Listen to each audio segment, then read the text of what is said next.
Hello everyone, स्वागत है आपका अपने परिवार एमएस स्टडी पॉइंट में। तो दोस्तों, आज हम इस गणित की क्लास में आपके बीच में ज्यामिति वाले चैप्टर को लेकर उपस्थित हैं और इस ज्यामिति वाले चैप्टर को हम लोग बहुत आराम से और सरलता से और एकदम नवीनतम तरीके से किसी भी पॉइंट को न छोड़ते हुए हम लोग इस चैप्टर को पूरा कवर करेंगे।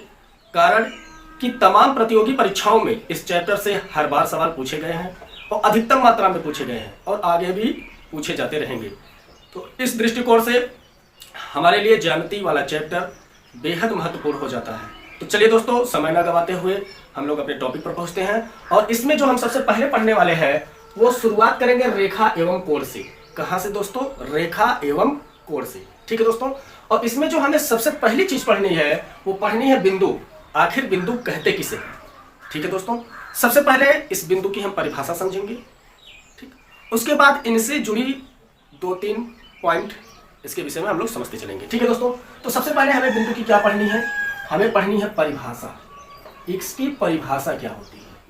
ठीक है दोस्तों, चलिए अगर हम इसके परिभाषा की चर्चा करें तो बिंदु की परिभाषा होती है कि बिंदु किसी स्थान की स्थिति को दर्शाने के लिए प्रयोग किया जाता है, या बिंदु जो आपकी पॉइंट होती है वह किसी विशेष स्थान की स्थिति को दर्शाता है। यह इसकी परिभाषा हो गई। ठीक है दोस्तों, क्या किसी स्थान की स्थिति को, ठीक, किसी स्थान की स्थिति को दर्शाता है बिंदु।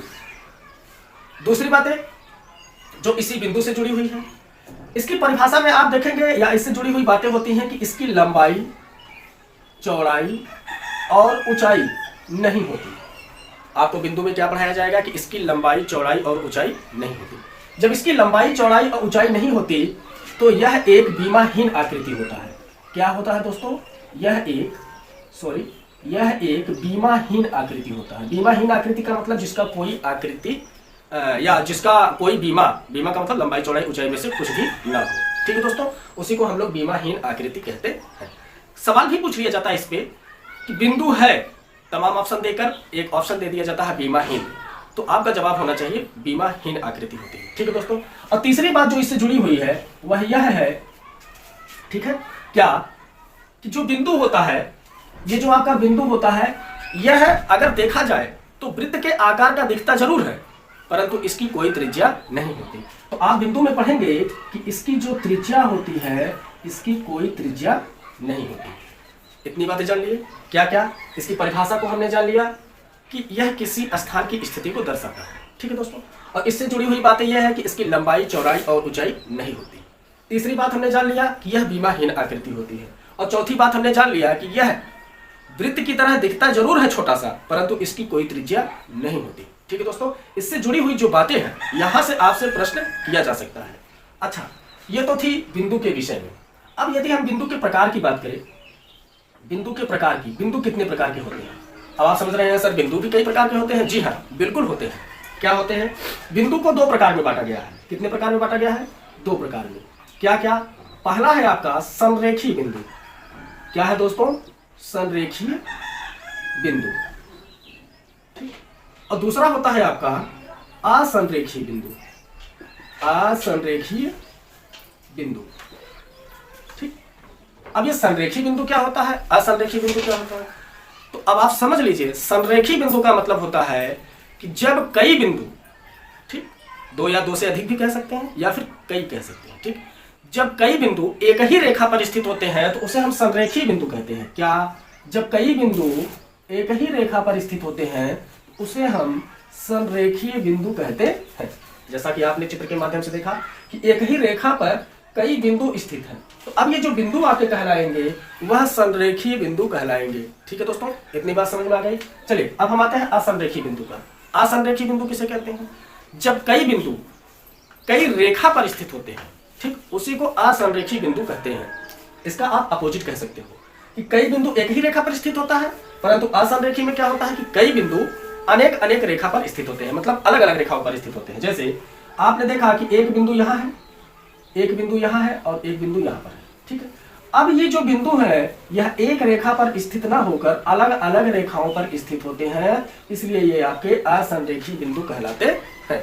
ठीक है दोस्तों, यहाँ तक बातें समझ में आ गई। ये क्या है? असंरेखी बिंदु, क्योंकि यह अलग अलग रेखाओं पर स्थित है, एक रेखा पर स्थित नहीं है। चलिए, इनके दो प्रकार आपको समझ में आ गए। अच्छा, असंरेखी बिंदु से जुड़ी हुई कुछ मुख्य बातें। ठीक, असंरेखी बिंदु से जुड़ी हुई कुछ नोट पॉइंट क्या हो सकता है? पहली बात कि तीन असंरेखी बिंदु से आपसे सवाल पूछा जा सकता है कि तीन असंरेखी बिंदु से कितनी रेखाएं खींची जा सकती है। ठीक है दोस्तों, आपसे पूछा जाएगा कि तीन असंरेखी बिंदु से, बिंदु की जगह कहीं हम रेखाएं तो नहीं बोल रहे चलिए इसके लिए सॉरी। हाँ, क्या है कि तीन असंरेखी बिंदु से, तीन असंरेखी बिंदु से कितनी रेखाएं खींची जा सकती है। तो जब आप इसका चित्र बनाएंगे, कोई तीन असंरेखी बिंदु बना लीजिए, ए बी सी, ठीक, ए बी और सॉरी दोस्तों, तीन असंरेखी बिंदु से कितनी रेखाएं खींची जा सकती है? बताइए, 1 2 और 3। तो आपने यहां पर देखा कि तीन असंरेखी बिंदु से केवल 3 रेखा खींची जा सकती है। इसका जवाब आपको मिल गया। अच्छा, यहीं पर अगर हम दूसरी सवाल कर ले आपसे कि 4 असंरेखी बिंदु से, क्या 4 असंरेखी बिंदु से, 4 असंरेखी बिंदु से कितनी रेखाएं खींची जा सकती है? तो आप यहां देखेंगे, जब कोई 4 असंरेखी बिंदु आप बनाएंगे, मान लेते हैं ये ए है, बी है, सी है और डी है, तो 4 असंरेखी बिंदु से कितनी रेखा खींची जा सकती है? तो 1 रेखा, 2 रेखा, 3 रेखा, 4 रेखा और ये 5 रेखा और ये 6 रेखा। तो आपने देखा कि 4 असंरेखी बिंदु से कुल 6 रेखाएं खींची जा सकती है। कितनी रेखाएं?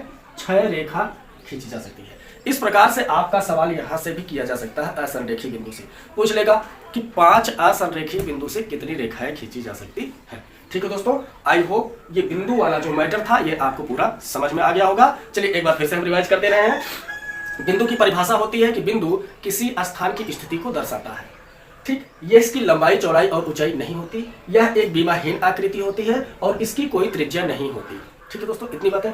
अब बिंदु 2 प्रकार के होते हैं, एक संरेखी बिंदु और एक असंरेखी बिंदु। संरेखी बिंदु का मतलब होता है कि ऐसा बिंदु जो एक ही रेखा पर स्थित होता है उसे हम संरेखी बिंदु के नाम से जानते हैं। असंरेखी बिंदु का मतलब होता है कि ऐसे बिंदु जो अलग अलग रेखाओं पर स्थित होते हैं उसे हम असंरेखी बिंदु कहते हैं। ठीक है दोस्तों, अब असंरेखी बिंदु से जुड़ी हुई बातें आपसे यदि पूछ लिया गया कि 3 असंरेखी बिंदु से कितनी रेखा खींची जा सकती है, तो 3 असंरेखी बिंदु से केवल 3 रेखा खींची जा सकती है। यदि आपसे पूछ लिया गया 4 असंरेखी बिंदु से कितनी रेखा खींची जा सकती है, तो आपने अभी देखा कि 4 असंरेखी रेखाओं से कुल 6 रेखा खींची जा सकती है। तो यहाँ पर यह बिंदु वाला मैटर समाप्त होता है। अब इसके आगे हम लोग पहुंचते हैं रेखा पर कि आखिर ये रेखा क्या होगा। तो चलिए दोस्तों, इस रेखा वाले मैटर को, रेखा की परिभाषा क्या होती है, रेखा कितने प्रकार के होते हैं, ठीक, या रेखा से जुड़ी हुई जो तथ्य हैं, उन सब का चर्चा हम अपने नेक्स्ट वीडियो में करते हैं।